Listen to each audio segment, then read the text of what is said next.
this is an iHeart podcast. Guaranteed human.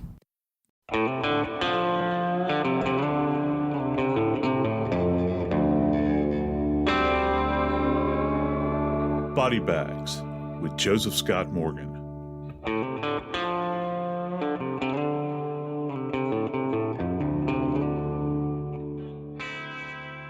When I was a kid, you could be up late at night sometimes watching TV, and they've always got these public service announcements that come on.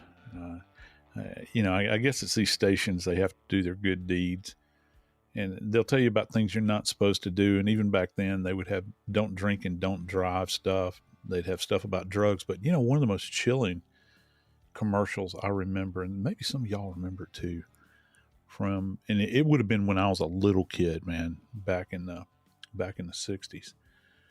They used to have this old abandoned lot somewhere in New York, and they would show kids playing around all of this garbage and trash, and there was a refrigerator there in the middle of that lot. And they would have superimposed the word "don't" over it. And the idea was, and you could hear the kids were saying, "Here I come, ready or not." And they were playing hide and seek. And one of the purposes for this commercial was to warn people about the dangers of crawling inside of a refrigerator and shutting the door behind them, particularly children. And that always just kind of shook me to my core. Today, we're going to talk about a case that's not in New York.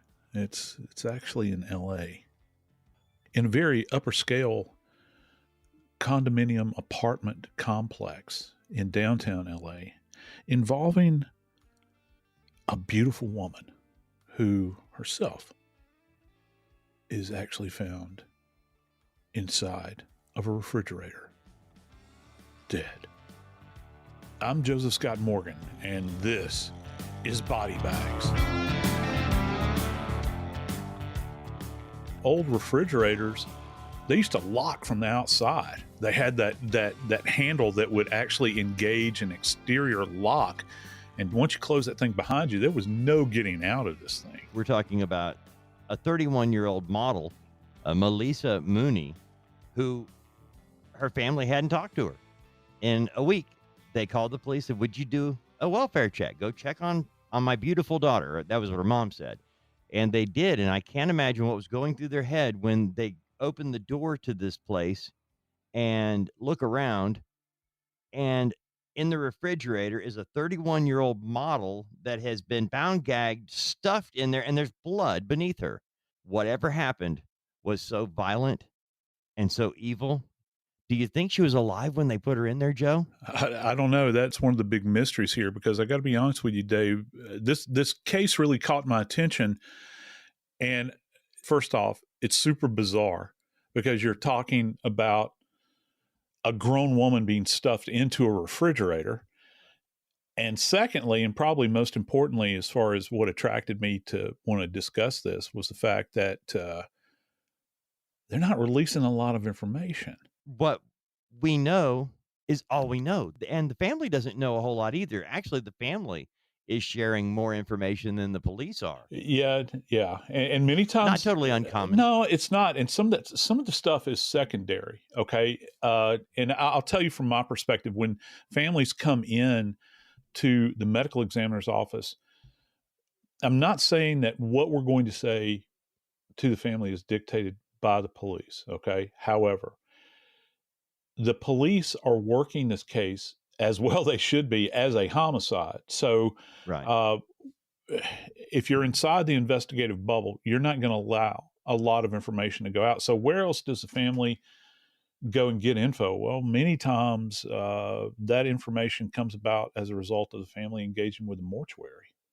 And isn't that something? Because, once the body is released from the coroner/medical examiner, depending upon where you live and what you have there, and it goes into the hands of the mortuary service, you're paying them. They're working for you as a family. They're going to tell you things like, this is what we have as far as options to have a viewing and the kind of casket you can purchase and all these sorts of things. But they also get into more intimate details when the family begins to ask, what does she look like? And then they also will ask the big question, we want to see her. And many times funeral directors will say, look, we can let you see the body, but we would strongly, strongly urge you to not do this. Did something like this kind of occur with this case, Dave? I think it did, Joe.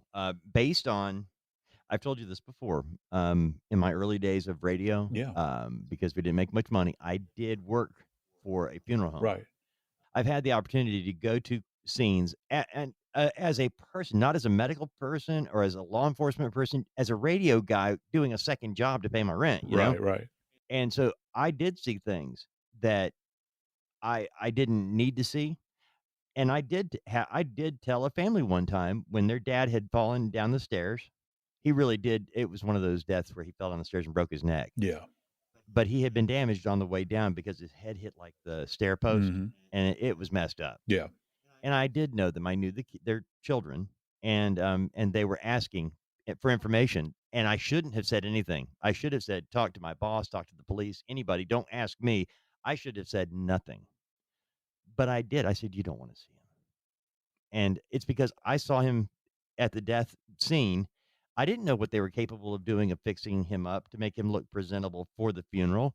And so all I did was plant a really horrible thought in their mind about their dad and their husband, when in fact they were able to do an open casket. He looked fine.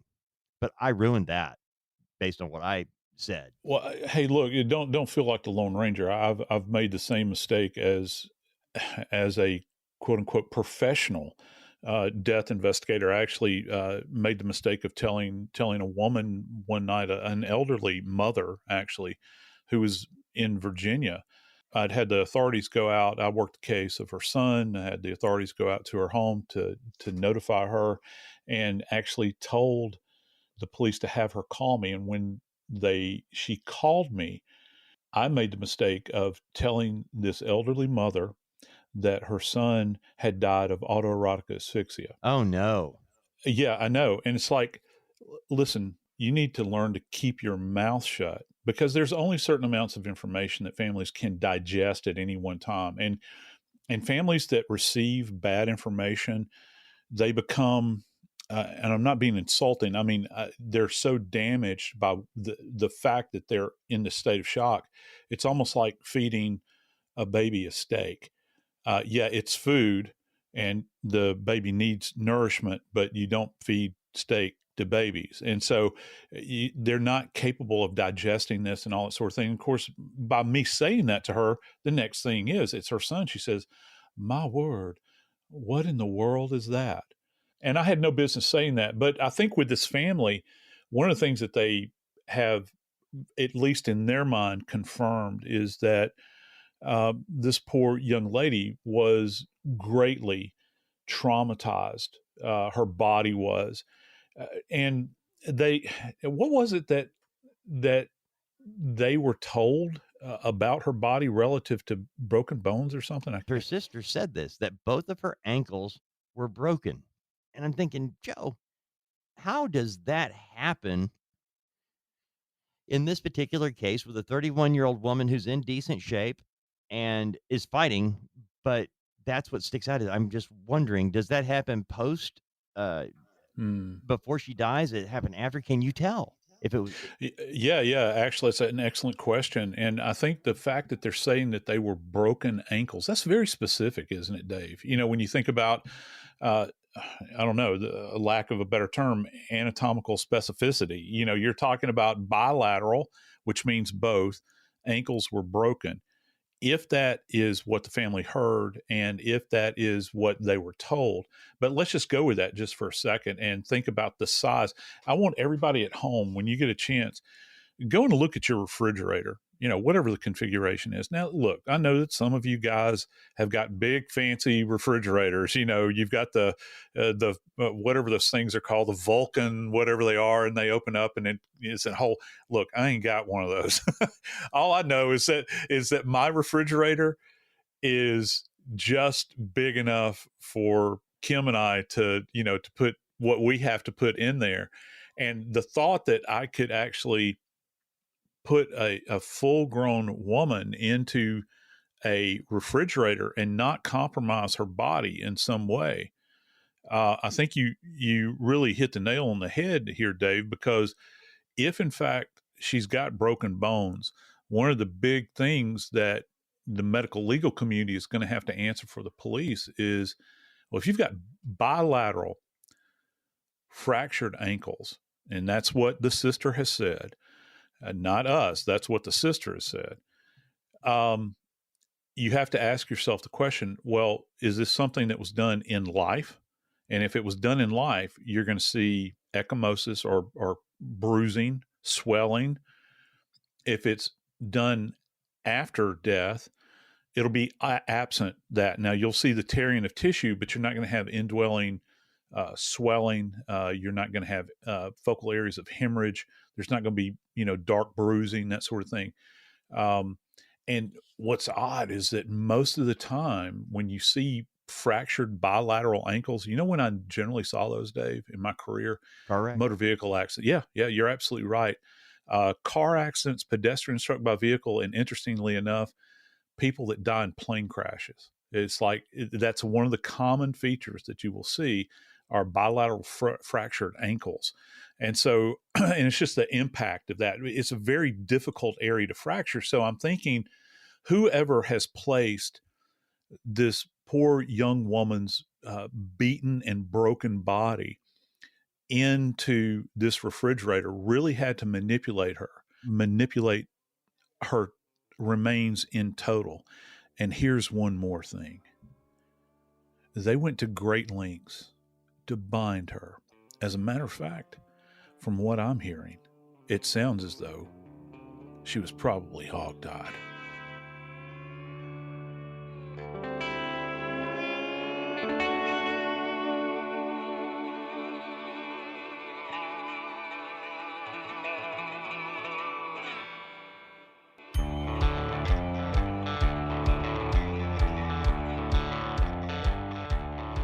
A couple months back, my wife and I, we were out in LA, and we took a train trip up to Santa Barbara. I was a producer on a movie, and we went to the Santa Barbara Film Festival. I've never done this before. I took the Amtrak from LA, and we took it up to Santa Barbara, and oh my gosh, it was some of the most beautiful countryside I've ever seen in my life. But the one thing, and that's kind of the way LA is, you look around, and when you're in kind of a moving spot like that, and you're not having to fight traffic yourself, you can appreciate. You see the snow-capped mountains off in the distance. We've got the ocean that's right next to us. But then there's that underlying seedy side to it too. Everybody thinks that it's gorgeous. And then you get out there and you're around the train tracks and it's dirty. There's graffiti everywhere. And you're thinking, wow, how could a place be so diametrically opposing, when you look at it? And that kind of sums it up for me. It does. We all have a vision of LA and Southern California. And oftentimes the stories that we cover deal with the bad part of town. Not the case here. This particular place that we're talking about, where Maleesa Mooney lived, we're talking about an upscale apartment building that has several LA-based models living in it, not just her. She actually had just moved into that apartment. She'd only been in a few weeks. Yeah, right? she'd been out in Miami, and she came back, and she was still moving stuff from her mom's house into her apartment. And that's why it meant so much to them. That's why the timing of this, because the last time Maleesa was seen coming into the building on security camera was 6 days before her body was found. And they have her walking in on surveillance film. Now, here's the other part of this. There was no forced entry into her apartment. The police had gone out there to make one call. And you mentioned this to me, and I was so glad you did. They knocked on the door. didn't get anything, and so they left a card. They didn't have a key to get in. Right. Police needed to have the building manager actually let them into her apartment. The picture we got from police is they walked in, they found her body wedged into the refrigerator, and there was blood underneath her body, and you could tell she'd been in a bad fight. What we're getting from the family is a little bit different, and it is that her sister said that when they arrived, that the police made them wait downstairs, would not let them into the apartment, and the apartment was freezing cold. The air had been turned down, and that it had been flooded. Okay, Mooney's apartment flooded and the air conditioning blasting. The family went to her apartment a few days after they called the police the first time. They were told by the building manager they weren't allowed in. They called the police, who discovered Mooney's apartment flooded and the air conditioning blasting. They made the family wait downstairs for hours until the police told them they did find a body, but they can't identify who it is. So, Joe, what are we dealing with? Why is the air conditioner turned way down? Why is there a flood? And is it really that possible that a beating could make somebody unrecognizable, even when you're the police and you know who's supposed to occupy this dwelling?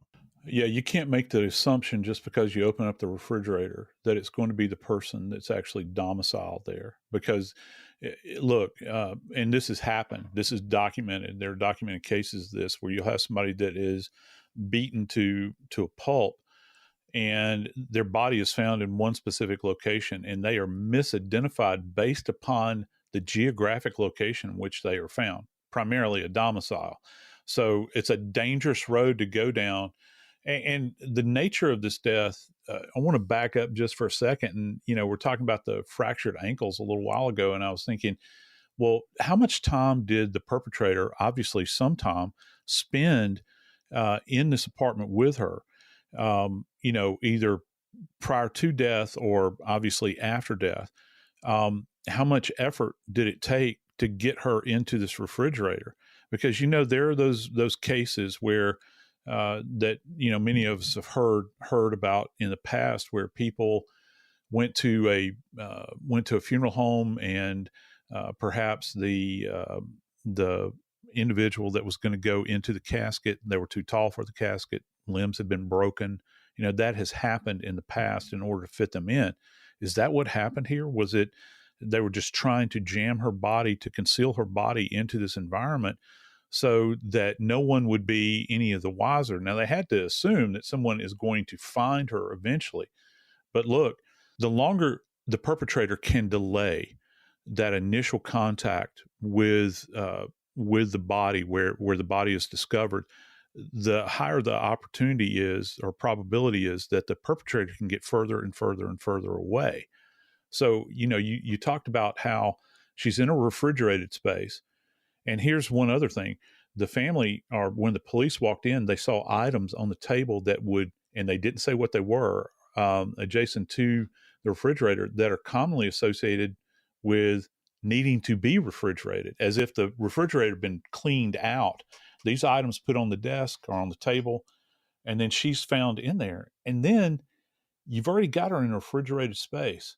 Why are you going to take the temperature of her apartment and turn it all the way down? Well, it's almost like a fail safe. Now, as for the origin of the water, why would there be flooding going on in here? The only thing I can think of is perhaps there was some effort to clean up, and they left water running. And the thought that, and this is actually true, water destroys a lot of things from an evidentiary standpoint. Was it an attempt to go back, and if there was any kind of dynamic blood deposition on any of the surfaces, maybe they were just rolling the dice to see if they could eradicate those bits of evidence with water. And so there's more to this than meets the eye. I think there's some thought that went into this, and it's kind of the way the body was handled is kind of disorganized, but there was some thought that went into this, and I think a lot of anger, Dave. Well, according to a lot of this information coming from the family, because the police are being quiet, but we do know that Maleesa Mooney had FaceTimed their cousin on September the 6th, that she went out with friends that night to a place in Santa Monica, had a couple of drinks and what have you. And then they all went back to her apartment, hung out there till 3 or 4 in the morning. That was the last time anybody talked to Maleesa Mooney, is about 3 or 4 in the morning. Apparently, they have these people on surveillance video leaving. But the family was getting text messages from her phone, and they were kind of vague. They weren't all exactly as were used to getting from her. And that's when the family started reaching out to, we're not getting her on the phone. We haven't seen her. We need to figure out what's going on. And her phone and laptop had been stolen. A designer purse from her apartment was also gone. This is all according to her sister. Her sister said whoever killed her most likely knew her phone passcode. Now you're talking about somebody that actually knew her well enough to know the passcode and was sending her family vague text messages. She didn't elaborate on the text messages, but they also found out that someone had put her cell phone, Mooney's cell phone, was up for sale for $100. That's pretty cheap for a cell phone. I'm assuming it's a good one. But this is coming from the family now.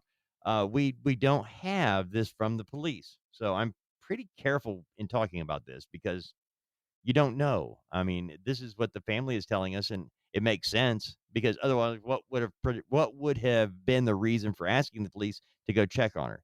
So the police find the air conditioning cranked way down. They know that, and it's, by the way, that was on the 12th, on September 12th. They know the last time she was seen on that coming into the building was on September the 6th. So if she was killed that night, the next day, there's a 6-day window here where they had to prevent the body from alerting the whole building that there was somebody dead in here. So that kind of goes back to the air conditioning being turned down. And then now, wait a minute, they took stuff out of the refrigerator to put her body in there. So they've killed her. And the autopsy, I got to ask you about this, Joe. If they killed her by beating, that's a pretty violent, horrible thing to beat somebody to death. But the autopsy report, Joe, you're going to have to break this down. The autopsy report, it tells us that she died of homicidal violence. But how is it possible to know it was homicidal violence, but there's no clear cause of death? That's the actual autopsy report. No clear cause of death. How is that possible? The term homicidal violence is very vague when you're trying to assess exactly what the specific cause of death is. When you couple the fact that she's gotten multiple trauma that they discovered to her body about her head and her neck, bruises, abrasions, strikes to the head, there's even a laceration. You think about this, there's no defensive injuries. You really wonder, was this a case of oxygen deprivation? That's something that perhaps they could assess at autopsy, but I do know this. There was one other thing that they found at autopsy. Maleesa Mooney was 8 weeks pregnant.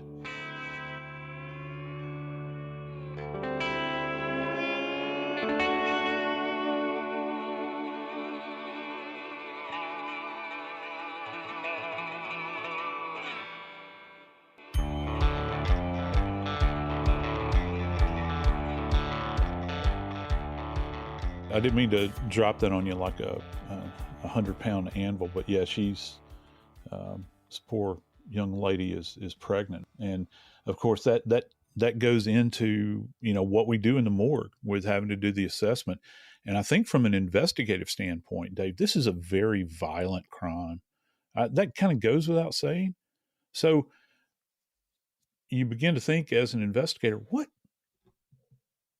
in the world would drive this kind of anger and rage? What is it that would motivate someone to take the life of this beautiful 31-year-old woman? What would it be? Could it be the fact that she is pregnant? It wouldn't be the first time that we had seen that. 8 weeks pregnant. She was pregnant enough that her sister was told by Maleesa had told her, I'm pregnant. All I can think of is Ray Caruth. And I hate to bring that guy up, but it happened over 20 years ago. But his girlfriend was pregnant, and he actually orchestrated her murder. He did go to prison for it. She died. She was actually able to call 911. She was shot in the head, but she called 911. She told exactly what happened. They were able to save her baby, and he did live, although with some issues. In this particular case, Joe, we have a woman that is 8 weeks pregnant. Don't know how long she's been in there in that refrigerator, beaten up the way that she was. But Right. um, what would happen at autopsy with regard to a baby? You're talking 8 weeks. Are they going to actually look at that? Is it going to be dismissed, or what happens when you have somebody like this? No, no, no. Yeah, with first off, at autopsies, when you do a full autopsy, it means full autopsy. So every organ system in the body, including the reproductive system, is going to be examined. And I have personally in the morgue removed fetuses and at all stages of growth. And here we're talking about a baby that would have been 8 weeks gestational age. So you're talking about probably about the size of a kidney bean at this point in time. But still, you can pick up on a lot of the features. There would be an assessment because there's standard measurements that fall in for gestational age. It's kind of how we measure this, and that's important for the investigation. How many people had she told that she was pregnant? Was whoever fathered this child, are they aware that she was pregnant? Was she pregnant in Florida? Well, we'd have to think that she probably was, because if she's at 8 weeks at this point in time and she just has moved to LA, well, look, I want to know if somebody's followed her from Florida at this point in time as an investigator to try to assess it. And who's going to feel comfortable enough within her little domicile to make these kind of moves in here that are so over the top and so violent that they have this familiarity. And you'd mentioned something key just a little while ago, Dave, and that was the fact that somebody had been fiddling with her phone, that they were trying to open this thing up. I don't know about you. I mean, I can get in my wife's phone. She can get into my phone. But if you were to hand me your phone, I couldn't get into it. No. I don't have that kind of information about you, and I don't want that kind of information about you. But what I'm saying is that goes to a level of intimacy now, doesn't it? And that would all have to be considered by the police in a case like that. Because they actually sent text messages. So we know not only did they get in there and look, we don't know what they deleted. We don't know what they did. We just know that they were trying to extend out the time that the family believed she was alive. They wanted to disguise that. So they were able to send, I wish you would tell us what was said in those text messages. And this, by the way, this information is coming from her sister. Her Right. sister is saying the family received text messages, vague text messages, but enough that they were concerned about something going on because this was not normal procedure for them. Yeah, and it's a critical time for them too, in the sense, and just let me kind of frame this out. It's a critical time for this family because they know that Melissa is moving, and I don't know about you, every time I've ever moved in my life, it's like it generates stomach acid. I can't. If I never have to move again, as long as I live, it'll suit me just fine. It's a trying time for anybody that engages in it.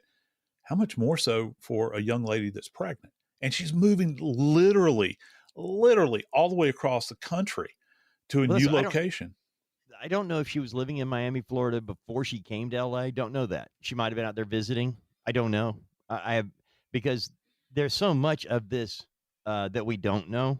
And the fact that we're getting a lot of it from the family.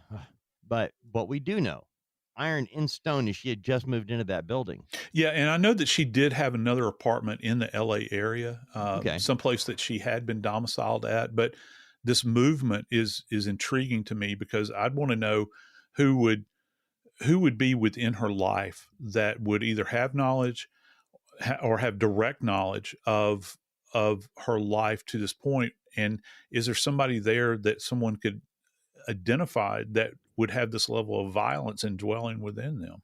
Well, let me ask you this, Joe, because here's what we've got. We've got a building that houses a lot of local LA models, enough that they consider it the models building. We know, and we know that somebody was using her phone to reach out to family. So they had to know how to get into her phone.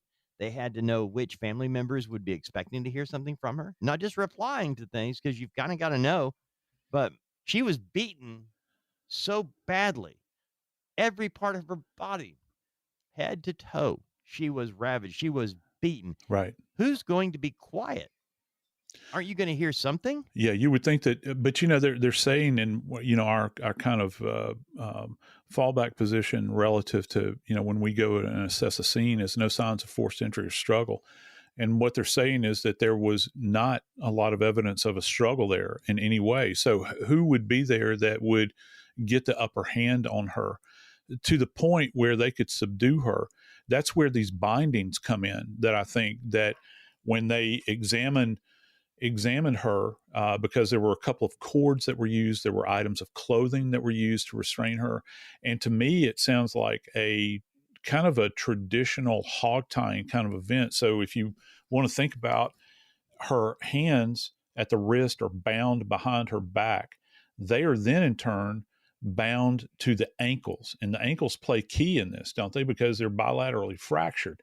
And she's stuffed into this refrigerator in this manner. And it's an awkward position to be in. I can only imagine that, it would not be as manageable to get a body in that posture as it would if you had balled her up into more of a fetal position where the knees are drawn in and but somebody made this decision prior to putting her in the refrigerator where she's in this kind of affected position where her ankles are behind her. They're both bound up and they are in turn tied to her wrist where they're anchored. And then she's got a gag that's created by a partial piece of clothing that she had on that was stuffed into her mouth. Now, you combine that with the beating, and then on top of it, remember what I said in my opening about kids getting inside of refrigerators and suffocating. Remember, the interior space of a refrigerator is not measured in square feet. It's measured in cubic inches. You've got a finite amount of oxygen in here. So just imagine, if you will, when they're examining her body at autopsy, one of the things they're going to be looking for, does she have really heavy lungs, which could be consistent with being in a congestive state. That would come about as a result of oxygen deprivation. Did she die as a result of oxygen deprivation that was subsequent to her beating, that and I'm saying he beat her down to the point where she's got these horrible injuries to her face, head, neck, her upper body, gets her submitted, ties her up, places her in the refrigerator. Maybe she's still alive, but if she is, she's not going to have enough oxygen in there to sustain her very long. And she's gasping for air. She's breathing shallow already. And on top of it, she's got a gag in her mouth. Now, Joe, they will be able to determine if she was alive when she was wedged, their words, wedged into that refrigerator, correct? Yes. Is there a way? Okay. Yeah, because there would be. You mentioned the bindings. Police said, her body was wedged in the refrigerator with blood beneath her body. Yeah. I'm wondering, because of being tied up, hogtied in that way, and she's been gagged, and she's got, they actually pointed out there was more clothing was found around her neck and face, and her mouth had been gagged. So you've got her gagged. Now you've wrapped more clothing around her head and face, and there's blood beneath her body. Mm-hmm. Is that indicative of something, having that much blood underneath her body in the refrigerator? Yeah, if she's bleeding, okay, let's just say that and again, we don't know the configuration of her body, so we're kind of spitballing here, but if she is in a position where she's not inverted, her head is topside essentially, she sustained quite a bit of trauma. If those bits of clothing that are encompassing her head, her neck, her face are super saturated with blood, then the blood could drip down and settle in the lower portion of the refrigerator beneath her body. And even if she's inverted and placed in there, you can have seepage of blood out of the nose. If she's still alive when she goes in there and she's sustained, say, any kind of fracture, facial fractures or anything like that, she's going to be bleeding from the nose and the mouth perhaps. She might be coughing up blood in that environment. And that's going to be very important for them to have assessed. I'm really hoping from from a physical evidence standpoint that not only did they, take everything that was associated with her, the bindings and all of this, hopefully they left her in that state. And that's what we do. You don't cut these things loose at the scene. You would place her into the body bag in the same position, hopefully, that they found her in the refrigerator, or as close to as approximation as possible, with the binding still in place, because the forensic pathologist is not at the scene. There's no way that they can actually visualize this. If you cut everything away and then you take them to the morgue, it's better to leave the bindings in place and have them remove them after they've been very specifically documented through photography. But to my point, I'm hoping that they took this refrigerator as well, Dave. I'm hoping that they unplugged this thing, they loaded this up, that LAPD, their evidence people, took this, that it's actually going to be studied in the crime lab and see what they can come up with. Was the person gloved that was, touching the door handle? Did they wipe it down perhaps? Or was there a latent print found anywhere on there? We would expect to find her latent prints, maybe some of her family members that have come over to visit, maybe somebody that helped her move over this period of time. But if there are any other unknown fingerprints there, they can capture them at that moment in time. Hopefully they didn't just leave that refrigerator at the scene and that it went with the evidence collection people at that particular time. The lead detective from the LAPD is a guy named David Marcinek. He actually said that he has never investigated a case where the coroner listed homicidal violence as the cause of death. Have you ever seen that? Yes, I have. And it's very nonspecific. And what that means, anytime you hear that, and I'll tell you how broad ranging it is. I even see that because I review a lot of cases, Dave, with everything I do in media. And I find it with skeletal remains. They will list, and many times it'll read like this: nonspecific homicidal violence, manner of death, which there are 5. They'll list the manner of death as a homicide, but they won't say specifically. Like, they'll say in the autopsy report, which they say in her autopsy report, that she sustained multiple blunt force trauma. But, however, there's this one caveat that we're hearing. They're saying that this level of blunt force trauma that she sustained is not traditionally sufficient to bring about a death. I'll let that sink in. So what else are they looking at? That's why I keep going back to this idea. Was she actually still living when she was placed into the refrigerator? And this is a case of a restrained woman who's been severely beaten. And then, in the end, she was deprived of oxygen.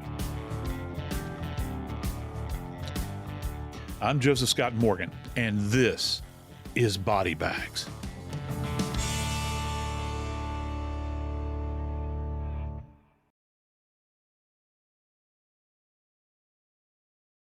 This is an iHeart podcast. Guaranteed human.